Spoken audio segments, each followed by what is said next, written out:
هەموو کاتێ نوێژی خۆم کردووە بەلاشتی حرامە نەچووماتی بەس گۆرانیەکەم هەیە لە هەنێ خەڵک وایە فەرمان قورئانی سووتاندووە نەعوذ بالله یان کافر بۆ کردویانتە موسڵمان وەڵا ئەمرەی خۆم کردووە و احتیمالە لە ستا 75 ئەوانەی کە کۆمنتی خراپە ئەنووسن بەخوا باشتریش بم بۆ خوا ئاگای لە دڵ و دەروونمانە نەوەڵا کۆتا دانیشتنم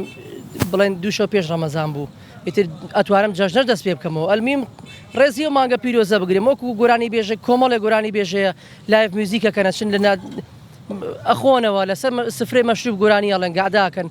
لەوانە بە دوورم شکر هەموو کاتێ نوێژی خۆم کردووە بەلاشتی حرامە نەچووماتی بەس گۆرانیەکەم هەیە لە هەنێ خەڵک وایە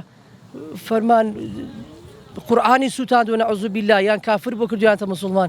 وەڵا ئەمرەی خۆم کردووە و احتیمالە لە ستا 75 ئەوانەی کە کۆمنتی خراپە ئەنووسن بەخوا باشتریش بم بۆ خوا ئاگای لە دڵ و دەروونمانە من ئەمەیە بەس باسی ئەوەکەم گەڕانەوەم بۆ ناو هونەر من بە هونەرەوە جوانم خەڵکی زۆریش داوامی لێکرد دەست پێ بکەمەوە ئەبێ هۆکارێکە بێ تەمان ئەوانەی کە هونەریان بەناشرینی کردووە شەڕەجنێویان کردووە یان شتی خراپ و نەشیا و ئەوانەیان کردو کە عایلەی لە ڕووی نالێدن تەمان ئەوانە بەخوا قەت بانگ ناکرێنەوە کە دەست پێ بکەنەوە بە گۆرانی ئەگەر وازیش بێنن